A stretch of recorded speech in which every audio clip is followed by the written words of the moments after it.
Be advised, the opinions and views of the hosts and guests do not reflect those of the station.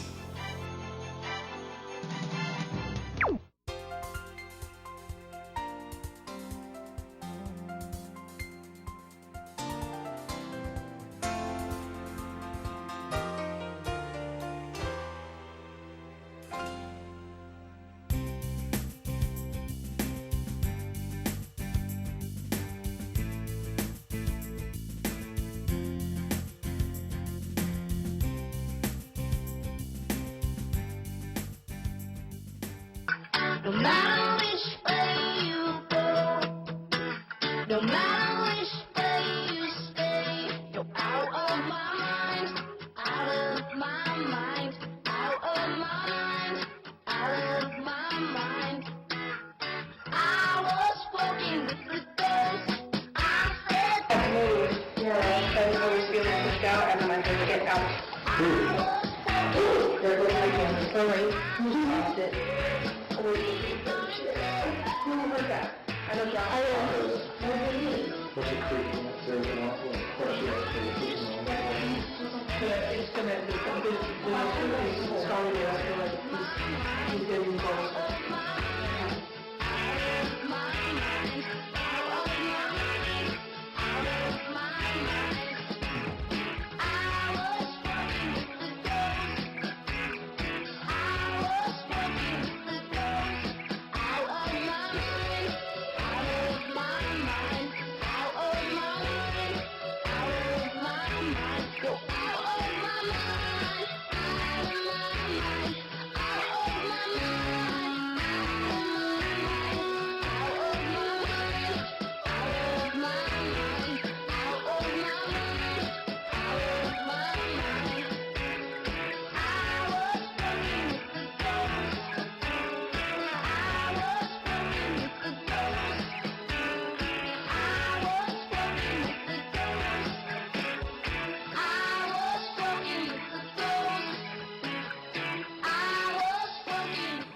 Welcome guys to Philippines Uncut. I'm Buddy Cunanan. Now on this show we talk about everything under the sun. Business, politics, sports, food, even travel. But tonight we're going to do something a little different. Now we've all had strange experiences. For instance, we've all had that strange feeling of being watched when no one was around. Or else the hair on the back of your head standing up when no one's around, seeming to point to an unseen presence or being.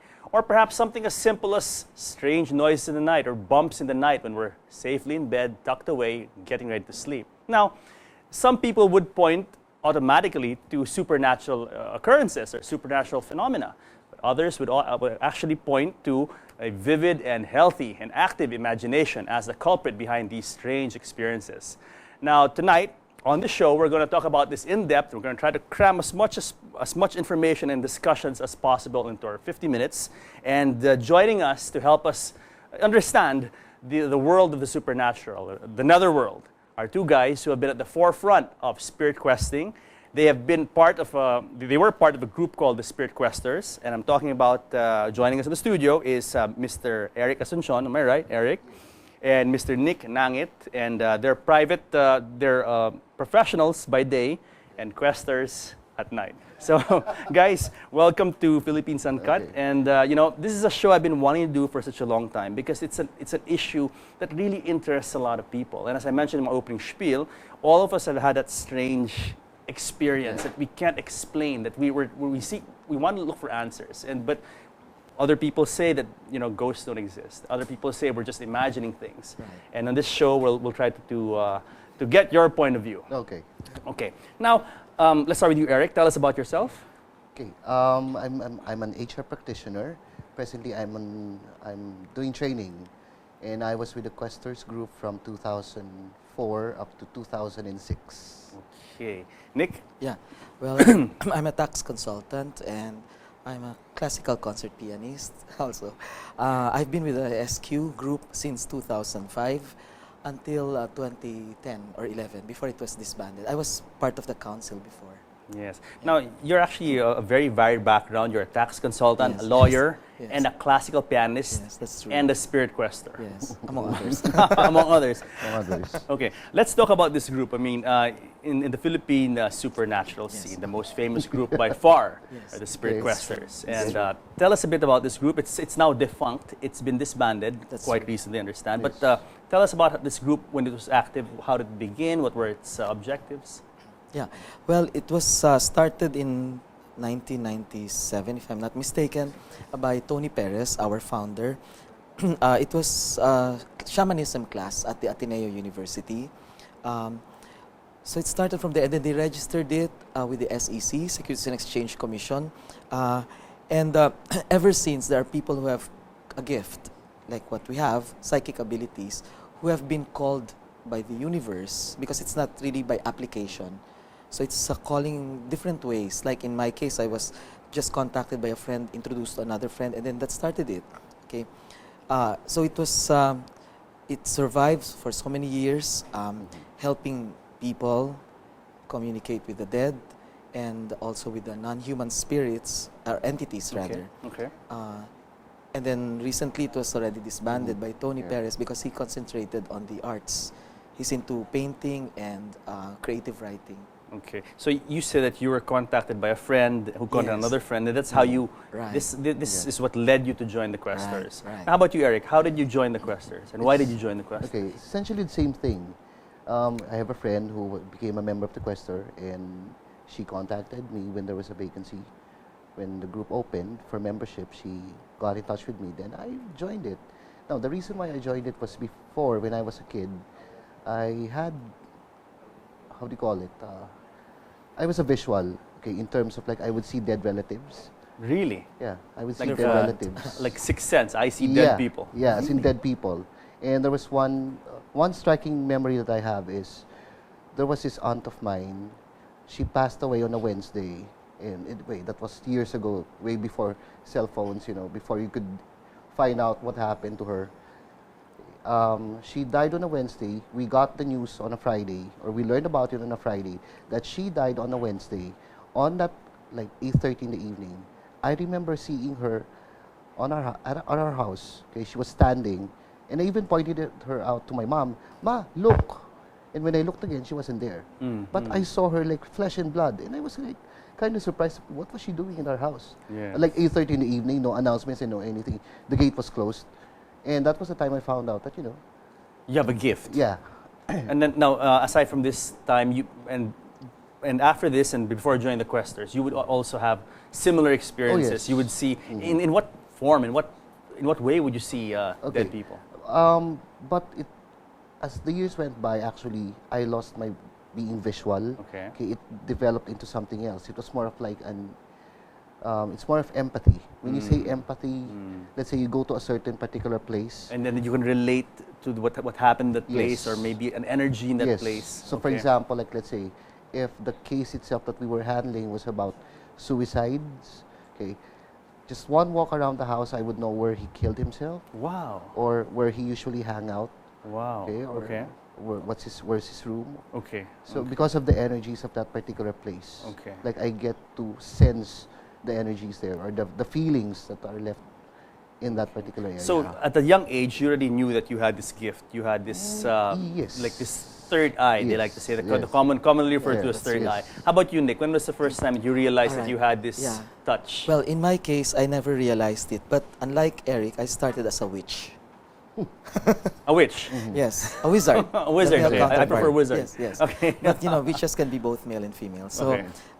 I was 5 years old then in elementary school. I had classmates who bullied me, pushed me, and then I got back at them bruises. anyway. What I did that afternoon, I went home. I was raging mad. I cut out on strips of paper figures of two men. I did a lot of things. Poured some liquid on them. Lit some light that was 4, 5, 6 in the evening, and then hung them in the tree, chanting something, and then the wind started blowing. My sister told me, and then I buried them. The following day, they were sick. They were sick for 1 week. Wow. So I did not know that until much later. My aunt told me that I do come from a family of witches, but healers. They're healers. But aside from that, I'm also a visual person. Okay. I do see, but they're not. They vary. Some of them are clear. They look like us. Okay. Others are like shadows or silhouettes. How often do you guys see this? Like it can happen anytime, Anytime, anywhere. anytime. Anytime, anywhere. Yeah. Anytime, anywhere. And the strange thing about me is I never attend wakes. Not even the wakes of my dead relatives. Because the first time I did, in elementary school, I attended the wake. When I got home, I got really sick. I was sick. I couldn't explain it because I was really perfectly all right in the morning, but in the evening I was already sick. The next time I attended the dead relatives' wake, burial, again I got sick. And then later I realized that I was absorbing the negative energies of people because that was the time I found out I'm also an empath. Okay. So because in relation to what Eric said earlier, there are 5 psychic senses. These psychic senses are counterparts of our physical senses. Okay. So we have the sense of sight, sense of hearing, touch, Smell, smell, taste. everything. Each of them has a counterpart in the psychic realm. So for those who can see what others cannot see, are clairvoyant. Okay. For those who can smell what others cannot smell, they are clear. Forgot the term. Anyway, I mean, Anyway, yeah. there's a counterpart. Yeah, there's a yeah. counterpart. Yeah. So for those who can feel what others cannot normally feel, That's an empath. yes, that's an empath. Okay. Now, let's talk about the questers. Like this group, all of you, and I assume when you talk about the invitation and an opening, it alludes to very exclusive group almost. Yes. Did everyone in the questers have some sort of third eye or sixth sense? Yeah. Everyone in the questers had Yes. one. But varying. Okay. They're varied. Like there are those who are clairvoyant, there are those who are clairaudient, those who can hear, there are those who can smell, there are those who can taste, and there are those who can feel. So then together as a group, Yes. you would work together and Right. bringing your different talents together. Right. That's how you would engage Right. the other Yeah. the other Yes. side. What others may call a seance, we don't do that. It's more of a circle, a quest. And we do confirm what we perceive by our respective psychic abilities. Okay. Define seance because that's another word which we hear of a lot, Yes. and it can be misinterpreted. What is a seance? It's a gathering where people normally summon the dead. Okay. Okay. It's And a in seance. the questers, you guys don't do that. We don't summon the dead. What do you guys do The dead exactly in the questers? Comes to us, Okay. right? Through the agents. Right. Expound that, please, guys. Eric. Yeah. What do you mean when the as dead agents, yeah. comes? Maybe I'd like Yeah. to add to that Go ahead. explanation. Please. Why are they called agents? They are agents because, under the law, well, just relating it to the law, there's the law and agency, meaning there's a principal and an agent. A principal is the person who asks somebody to represent him or her.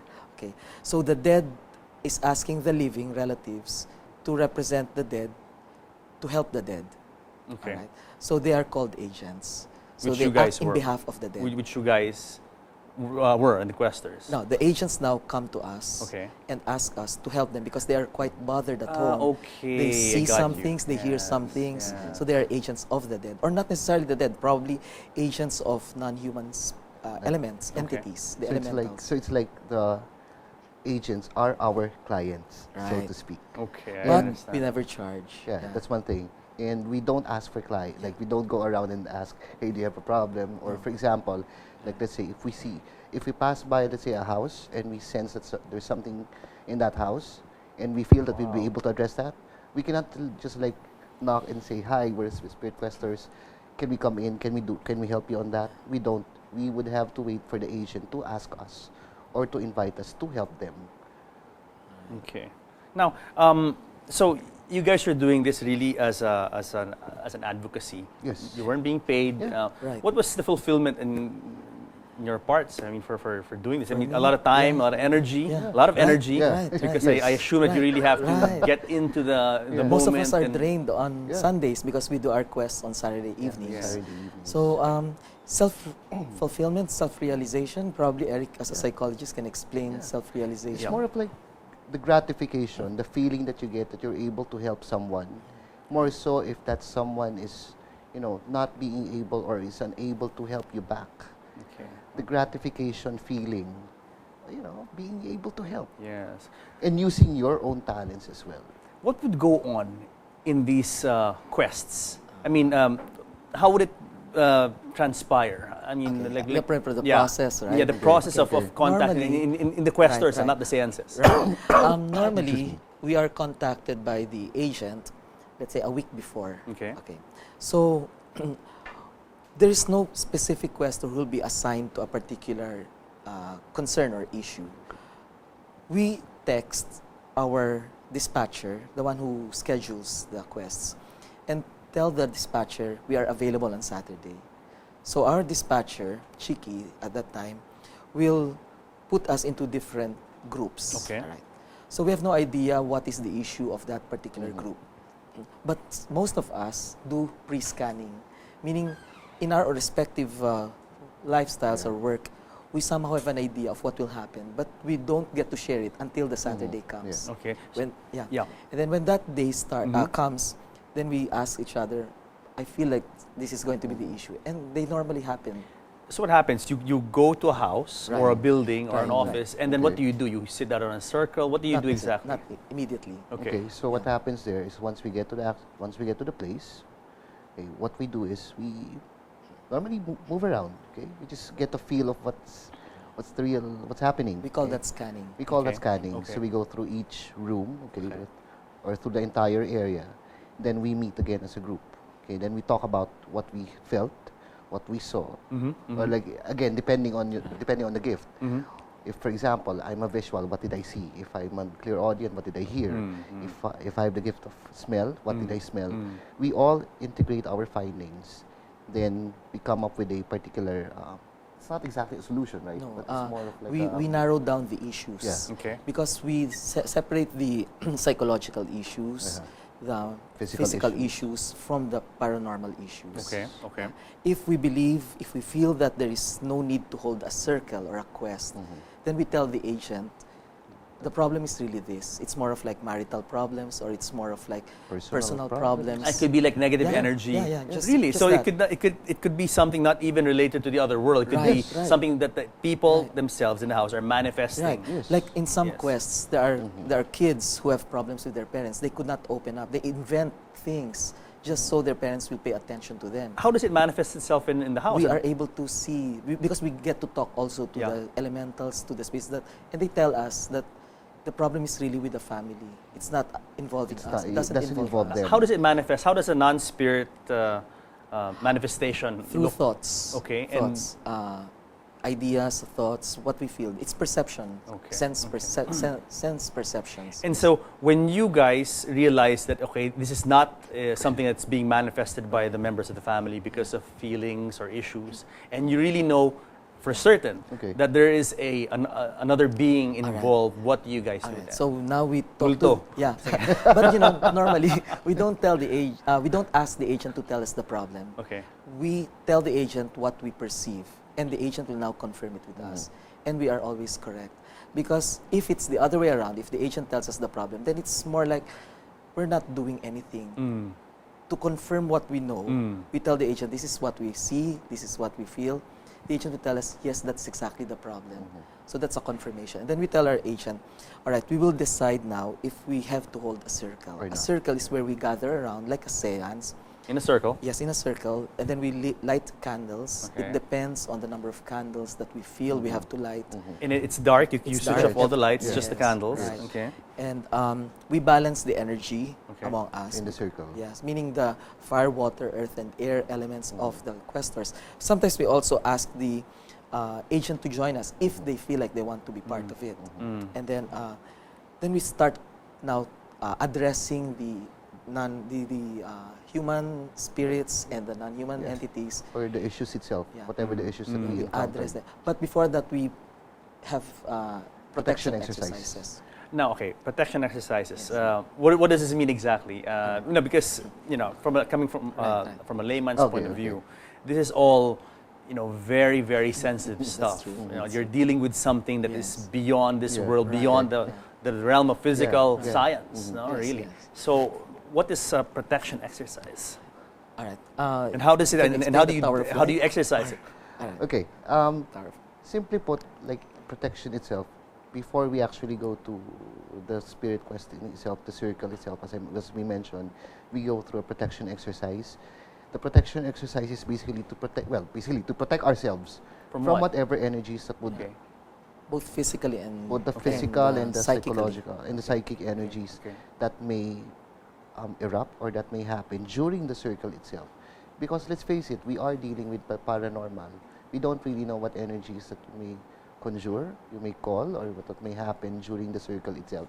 So as to protect yourself from those energies, that's what we do. We have Yeah, this protection because we have exercise. auras emanating from our bodies, Okay. different colors, and at all times it should be balanced. Because if there's an imbalance, we tend to get sick. But when we deal with the paranormal beings, we tend to use our energy. So there's a transformation, a change in our auras. So this protection exercise is kind of like a meditation, Yes, and something kind like of, that. you kind of We get call into it an inner peace visualization. with yourself, and you know, Right. to get that inner strength yeah. to Right. deal with Yes. this. We have to unload ourselves of our emotional baggages, concentrate on the issue. There, we are there to help.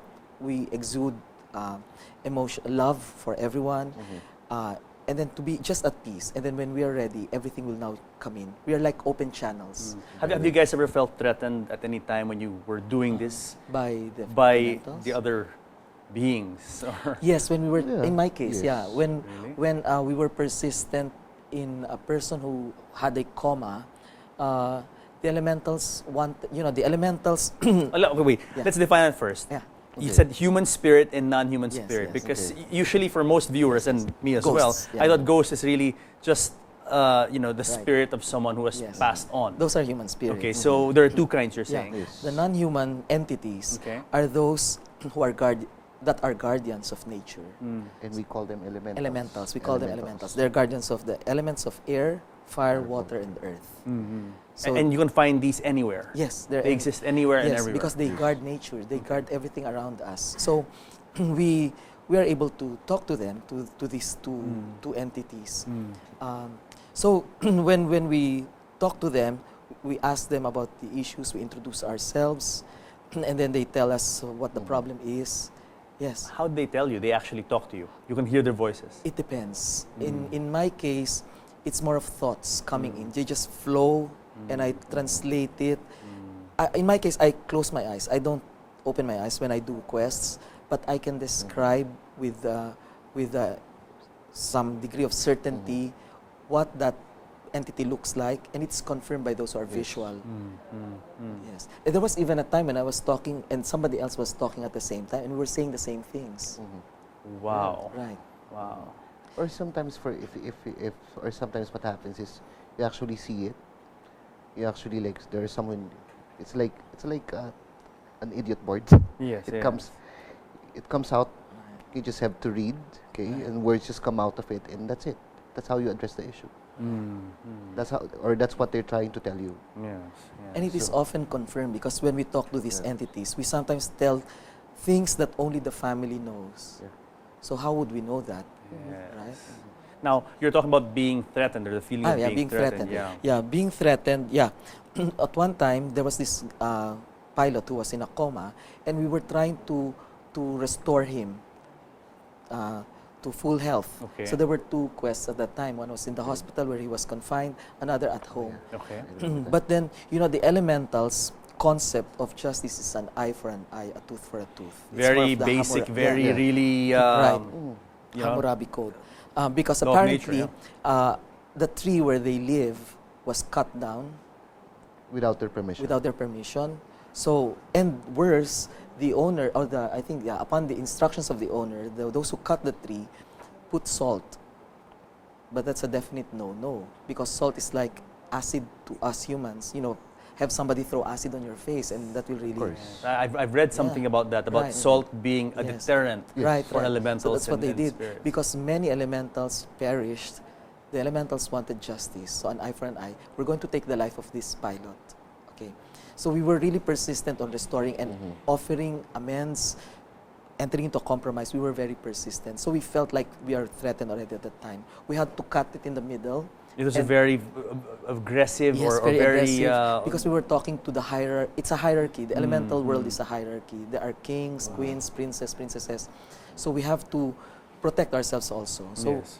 that was one point in my experience where we were threatened.